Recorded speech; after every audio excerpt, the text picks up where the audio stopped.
Welcome, everyone, to another episode of Clean Tech Talk. My name is Scott Cooney, and I will be your host today as we discuss innovations and trends in the home solar market with Marcus Ju, who is the co-founder and the chief learning officer at EnergyPal.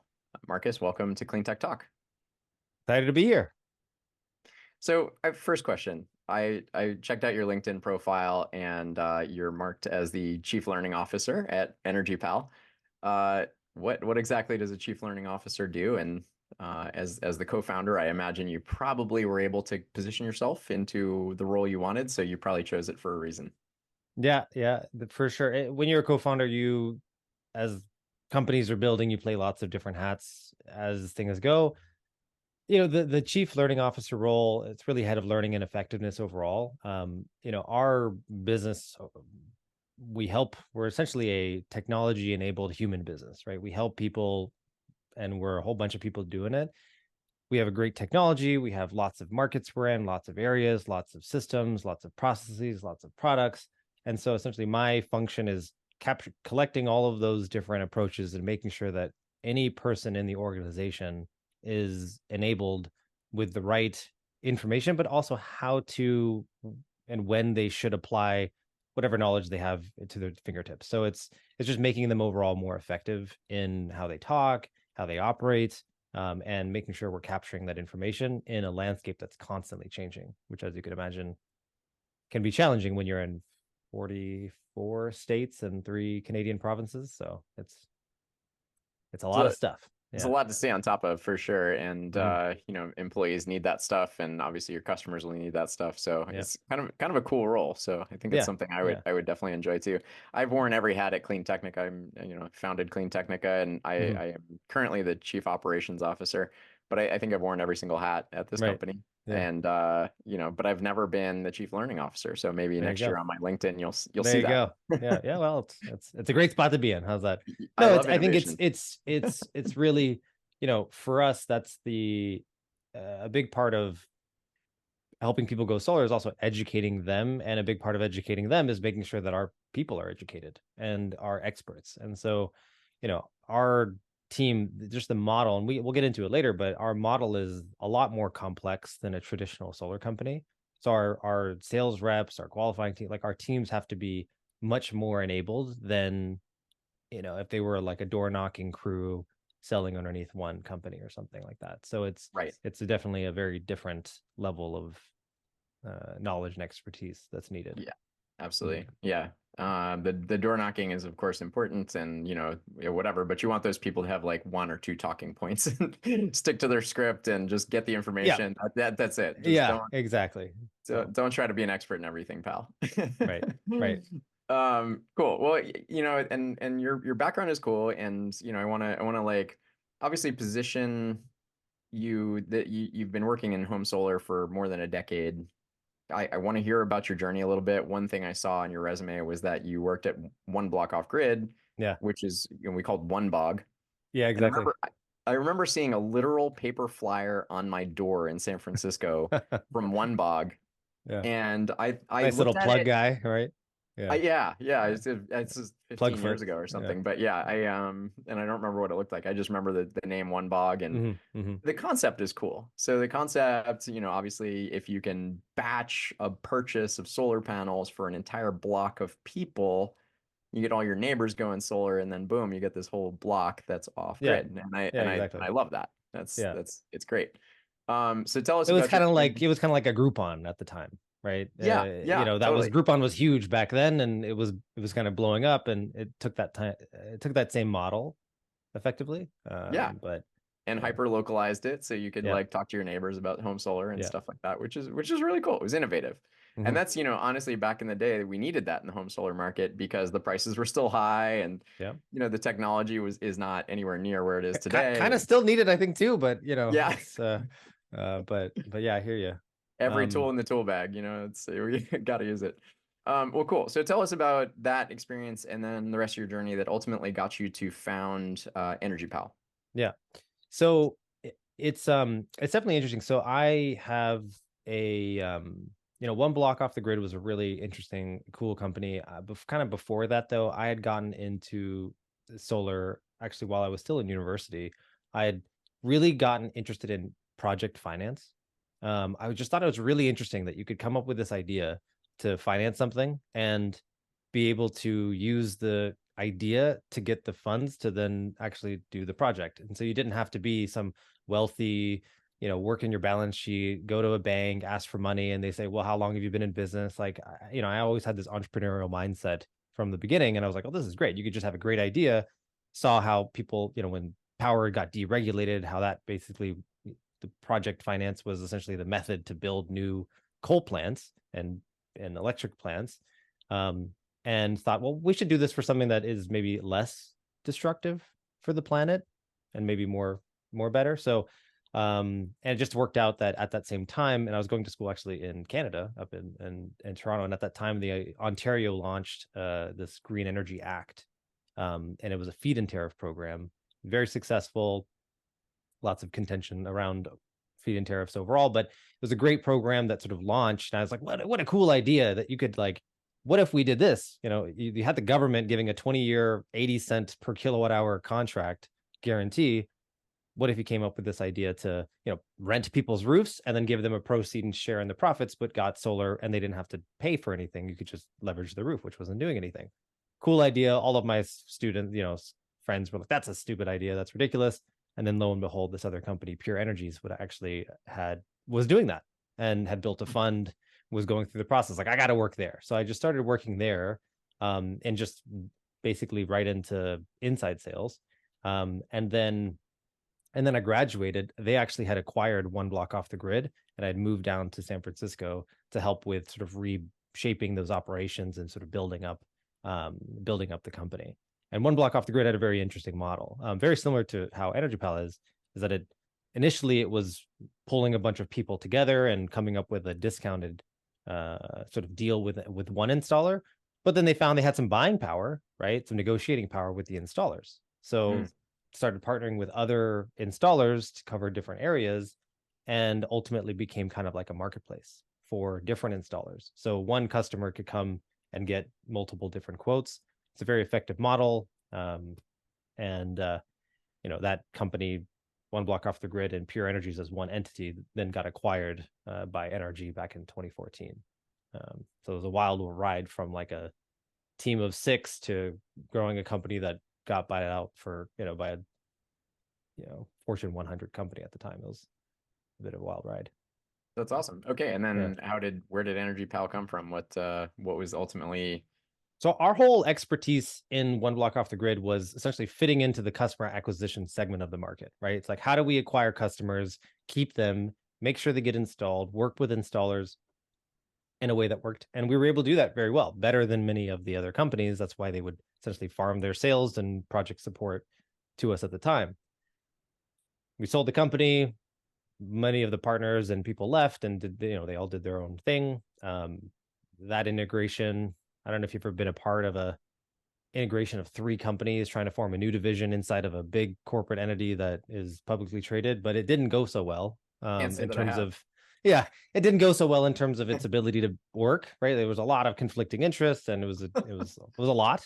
So it became very clear that, like, that wasn't going to work under that leadership, with that structure, with those incentives. And so I ended up doing some consulting projects and things.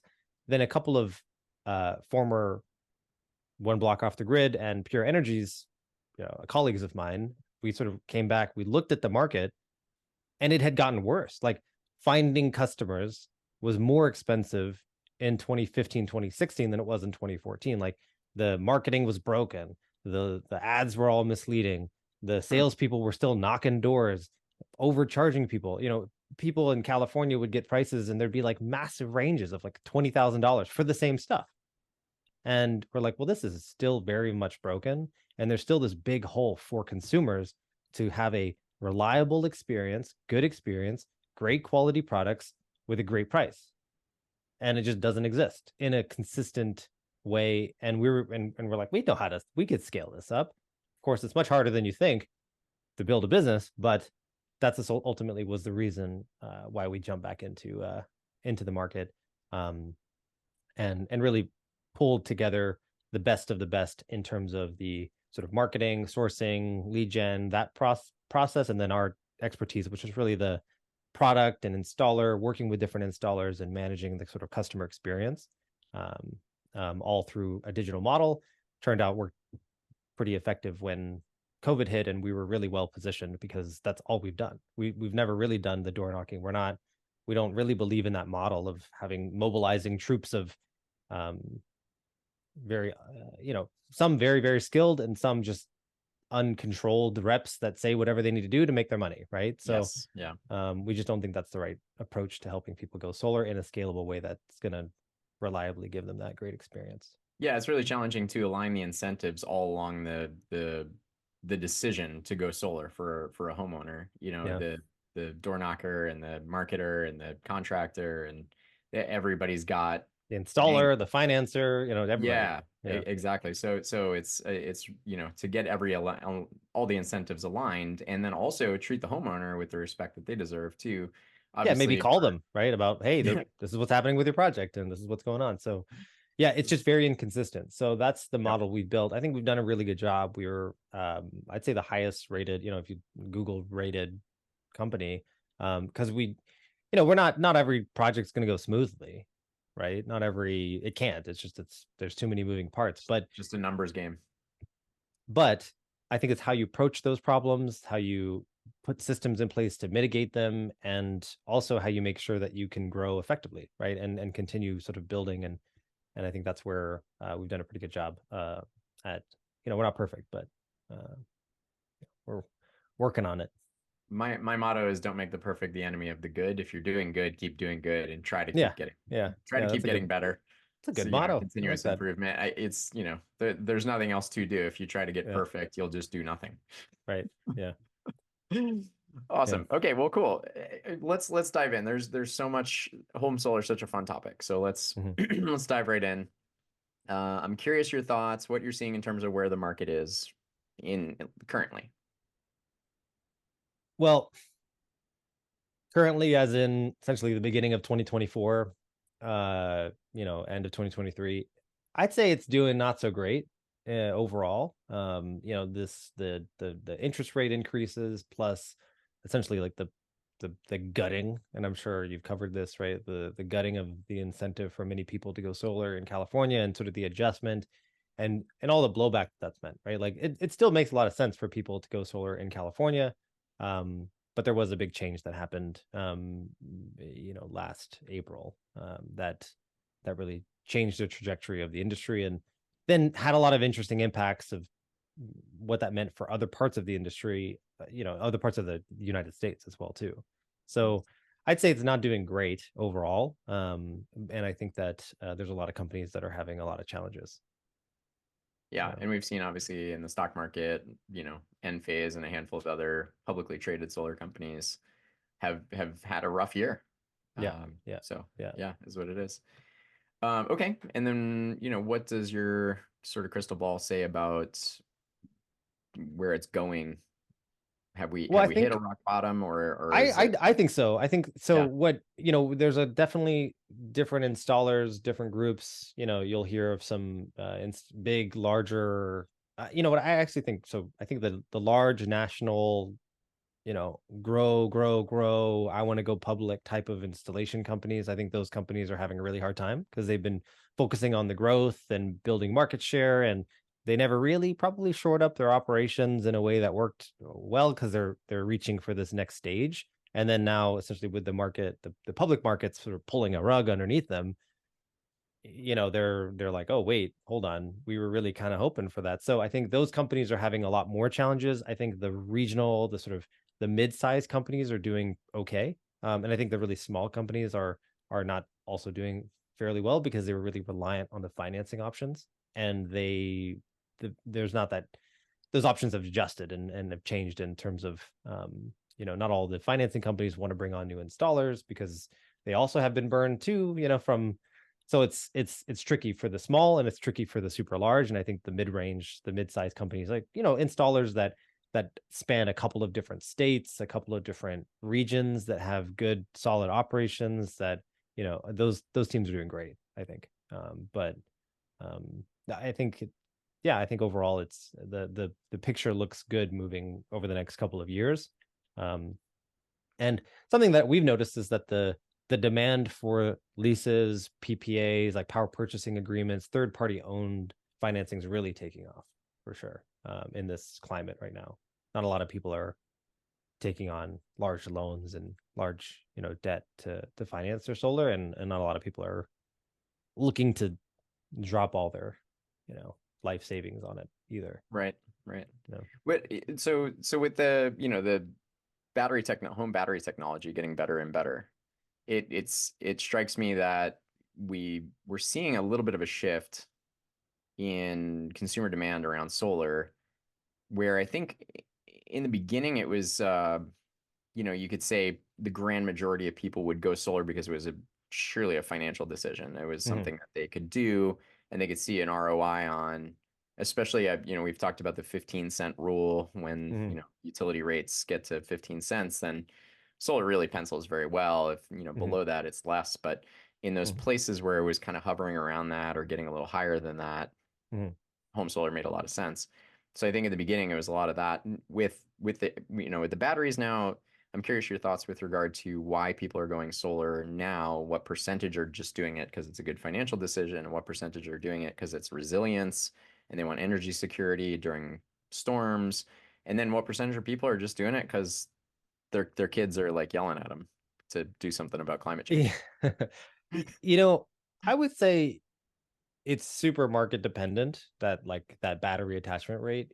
Pre this change in net in California, batteries were maybe 20-30% of projects we were doing. Um, Post, it's like 95%. Almost every project has a battery, because the way the incentives, it sort of makes it economical. Hmm. Um, but we are definitely, I agree. We're definitely seeing a much bigger like attachment rate of people who want to add batteries to their solar systems in markets that still have like a good net metering program. Um, so yeah, I mean, I think a lot of it is because of the resilience, and a lot of it's because the technology has gotten to be real.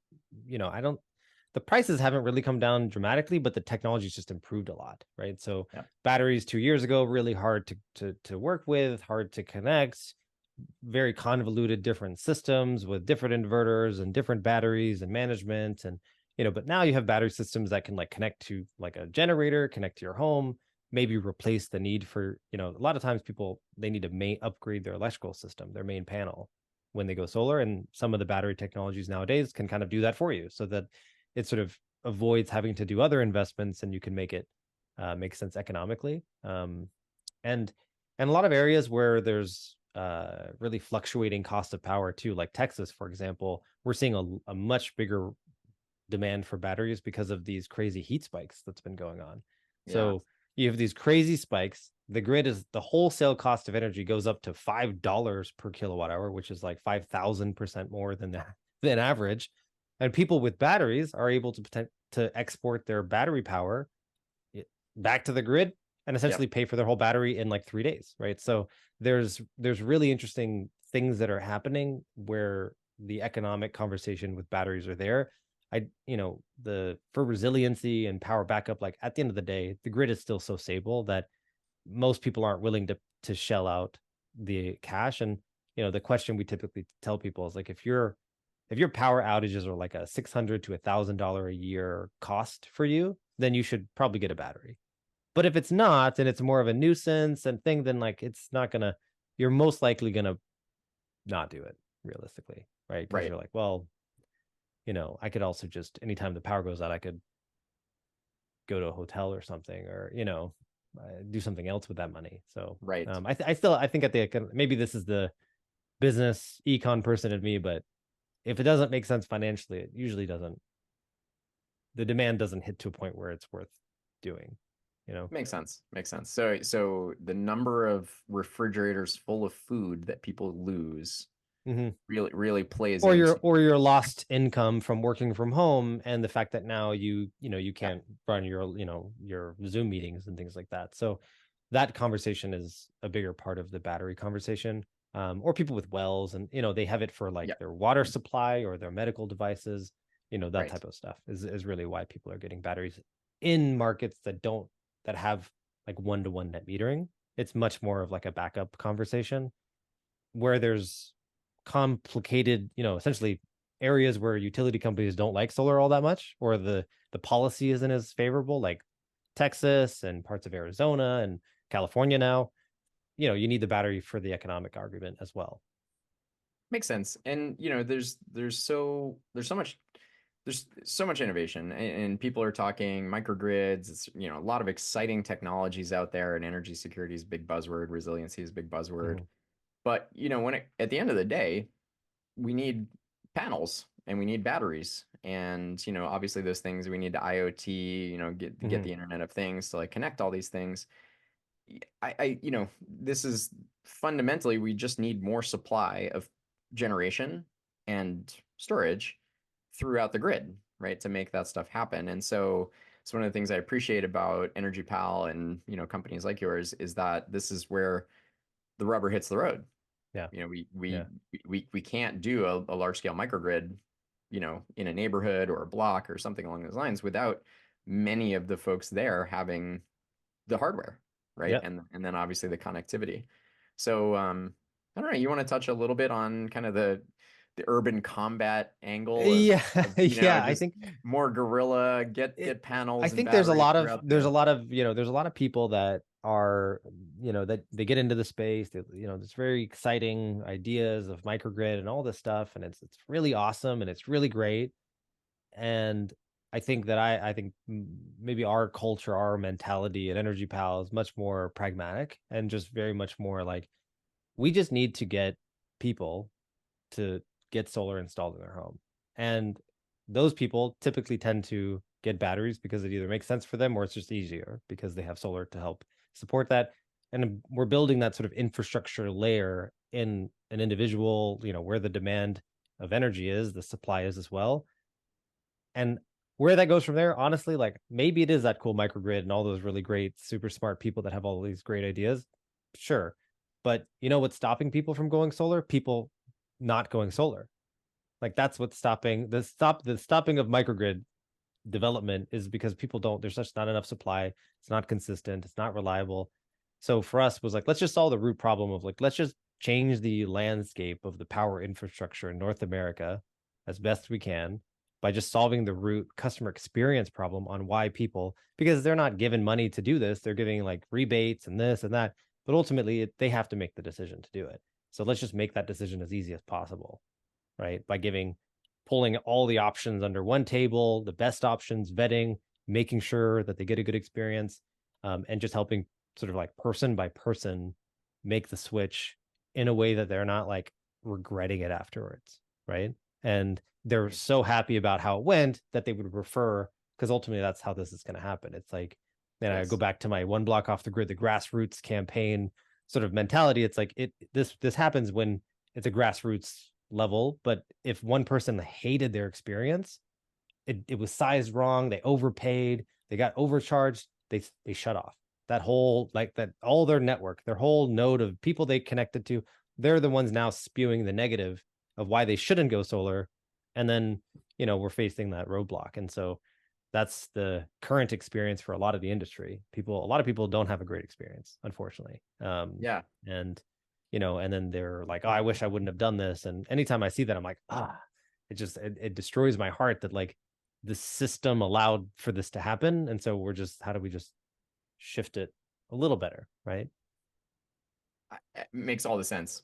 So, as the chief learning officer, I'm super curious your thoughts with regard to why the breakdowns happen. So why do first question, why do homeowners decide not to go solar when it does make sense for them? I'm sure there's a lot of reasons that happens.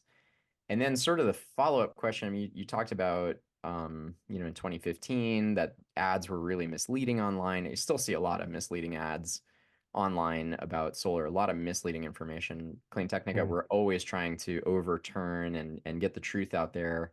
yeah. But there's so much misinformation out there, not just like from, the usual suspects of people trying to confuse us around climate change and climate Hmm. solutions, Hmm. but also just like the market mechanisms put in place kind of incentivize companies to do some seedy things from time to time. And so there's a lot going on there. So yeah, so again, why first question, why does a homeowner decide not to go solar when it makes sense? And then B, let's get to that misinformation that's out there and how we can kind of address that.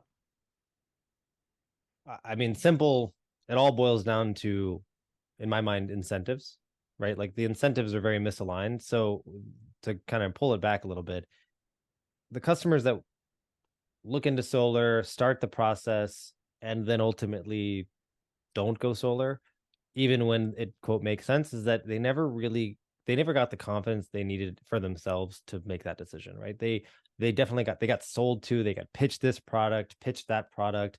You know, a sales guy was telling, oh, you need to get microinverters, and that's the most important thing. Another guy saying, that's a bad idea. You should go with central inverters.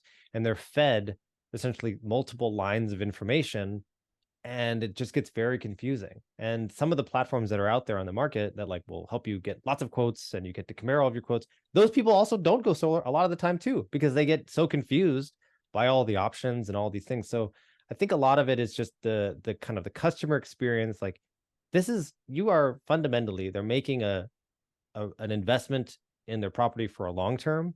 They may be selling their house, they're not sure how long they're going to be there. And so it's like, how it's so easy just to go, I'll just stick with what I'm doing. And Yeah, that the status quo is so easy to fall back to. true. And it, unfortunately, solar does require a little bit of info, or you sign it really quickly and then you regret it afterwards because you signed, you know, at the door from some guy who was, or you didn't even realize that you signed because he just says, yeah, agree to the appointment. You click a button and that turns out to be like a 40-page contract that you, that you didn't even realize.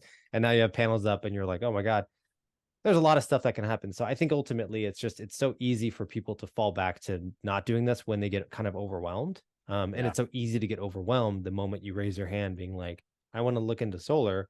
You might get one company, you fill out a form, you go online, right? So I'm a homeowner, I'm looking online, I'm going like, oh, how solar installers near me. I'm obviously going to click on the first couple of pages, which are all really smart marketing guys getting in yes, front of you. You yes, click on it, and then guess what happens? You put in your information, and it yep, goes to 3 solar installers, probably, or 7. or more. Yeah, And sometimes those solar installers will then take that information because they don't service, and they'll be a solar installer that actually isn't a solar installer. They're another marketing company. They'll sell your totally. information again to another 12 people.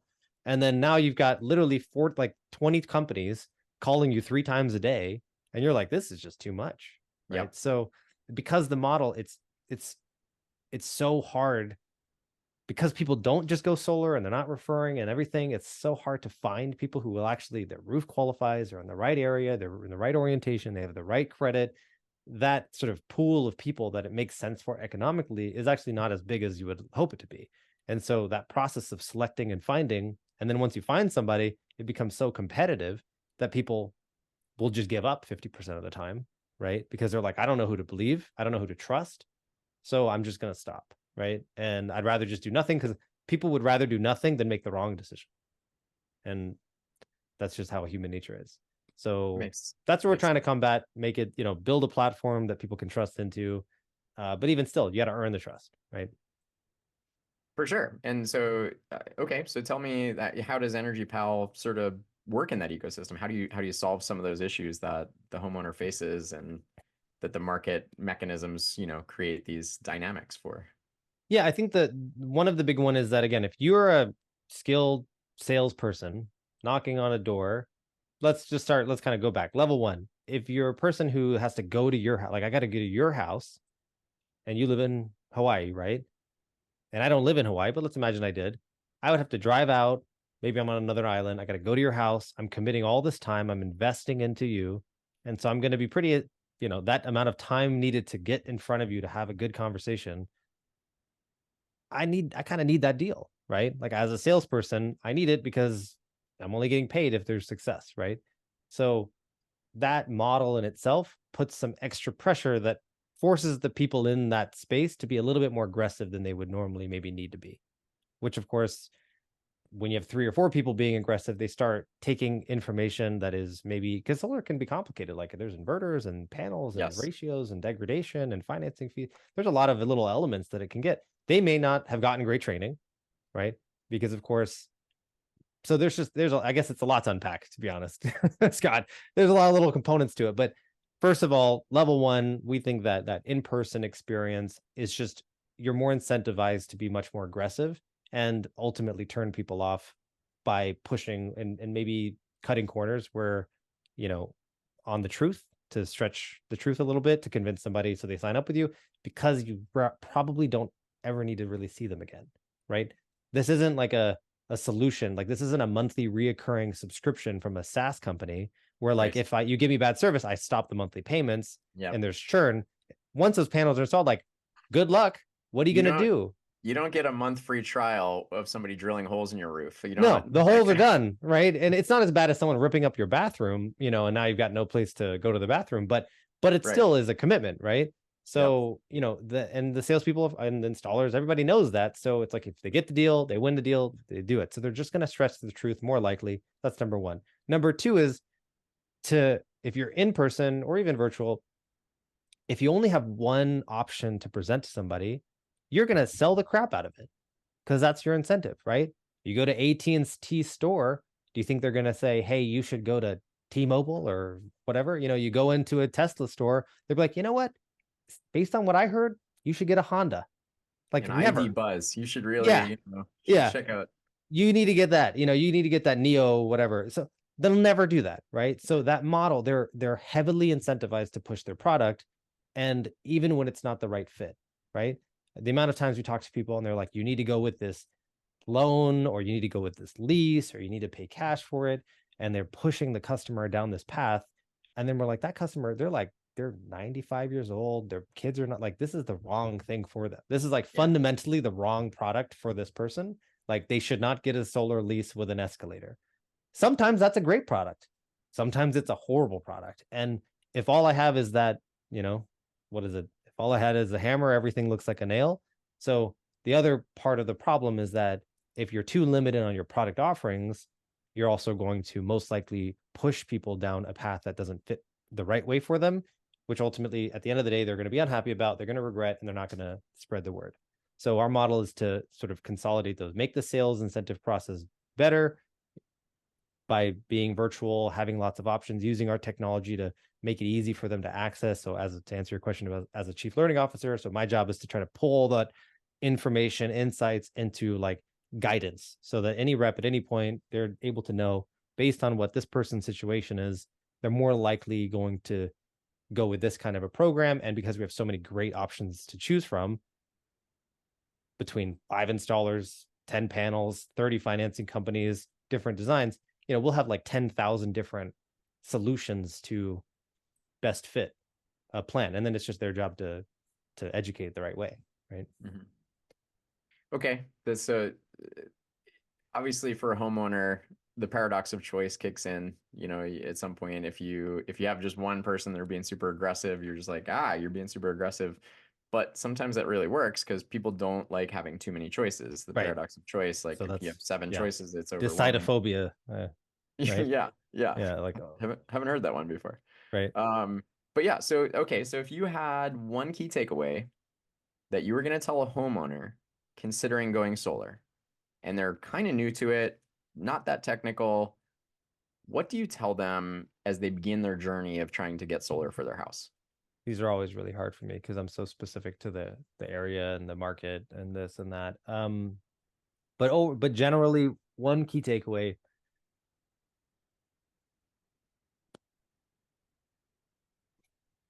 I would say, be willing to take a little bit of time. Take a little bit of time to have the conversations with a couple of people, not just the first person you talk to, not just the last person you talk to. Don't be static on, okay, they don't show up, then they're not gonna whatever. Or like, be willing to talk to a couple of different people and do some learning. Don't just take what people say at face value. That would be my best guidance overall, is, don't think this is something you're going to figure out in an hour, but also it doesn't need to take, 40 hours of analysis either. You just need to have a contact with a couple of different people so that you feel comfortable. Obviously, I would love if people came to us, They talk to us, they believe us enough, they trust us, but I understand that's not how it's going to be. Talk to different people and you'll see how things are different and which option you should go with, and just be willing to kind of go through that process a bit. But it's worth it. It's like, I always put things into perspective. It may take someone actually like 5 hours of their life to like look into this, starting, scheduling, meeting this guy, meeting this person, thinking about it. It's going to take like 5 hours of your time, but there's like hundreds of thousands of dollars of savings for that 5 hour investment. Like, it's a pretty good use of your time. Yeah. But if you come in thinking like this is just going to happen quickly and you want a solution, you're probably just going to get sold to by the first person that you talk to, because they're generally well trained, and they know, we've been doing this for 10 years now. So we know, they know the buttons to press to kind of get you to get mobilized. So, just be aware that, they have an incentive to sell you, and you just need to make sure you're going to work with a company that's going to be there to support you through the process. Not just, say yes up front. That's all. That's good advice. It's like any major decision, whether it's a car or a house or something. If But you're a gonna car is spend, actually less major, because a car, you can sell the car, right? Like, you don't like the car, you can return it, that's true. right? You're You don't right. like the Well, panels, what are you gonna do? Like, yep. the holes are drilled, the damage is done, right? The So roof so is, take more time to think about solar than you do to think about a car, which that's everybody, most people have at some point in their life bought a car. And yep, yep. so, that this is a good frame of reference for them. How much time I did think you people spend? probably spend too much time thinking about their car because of, the car. But yeah, I agree. I think, it's one of those things where you can't easily undo the decision. So it's worth Right. taking the time to like feel really comfortable with it. And if someone's putting extra pressure on you, like, their job is to put some pressure. So like, expect a little bit of like, hey, let's move forward, let's progress things, let's go to the next stage. But if Yep. they're like, if you don't sign tonight, you're not going to get this deal, like that, there's just, for us, that's just not what we do. We're not going to put this like fake time commitment. Like, it's pretty obvious that people should be going solar, and we can explain it, but that tactic isn't needed.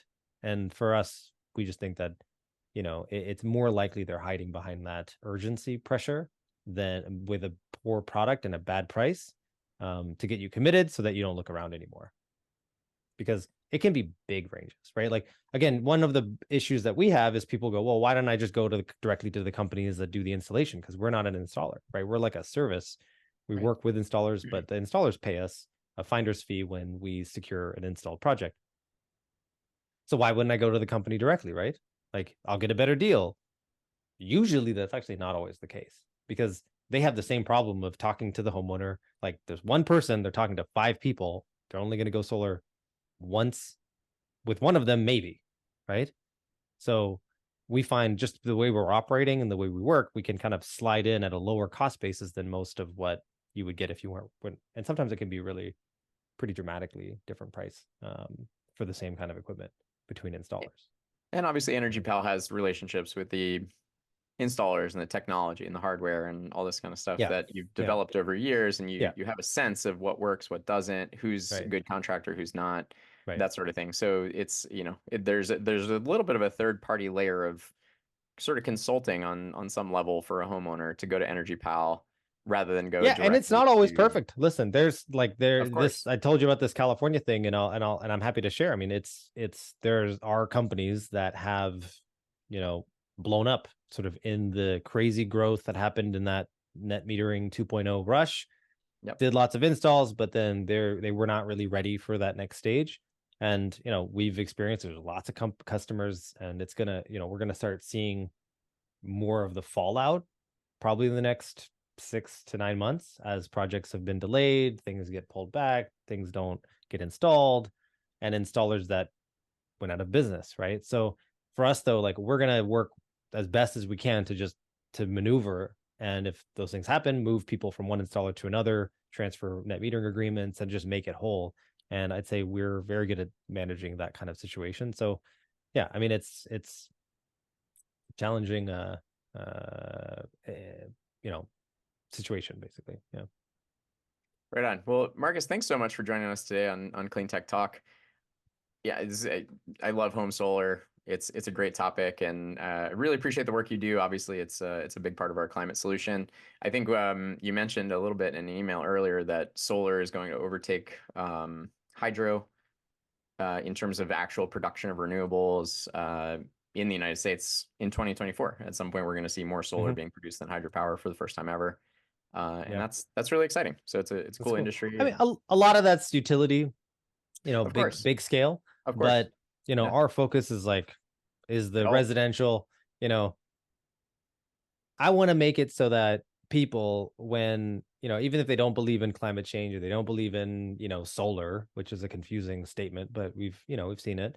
I don't believe in solar. It's like, okay, that's kind of interesting. Like the sun shines and it produces electricity. It's a complicated thing, but um it's like when panels are on someone's house, it forces everybody to deal with it. You got to see it. You got to like talk about it. You got to, I have kids. I have to, they say, what are those things? Why is there glass on the roof? You're like, you have to address it. It forces you to do it. I think that's where there's a lot of power in the residential space to make this shift to a more climate first, positive impact on climate kind of movement, right?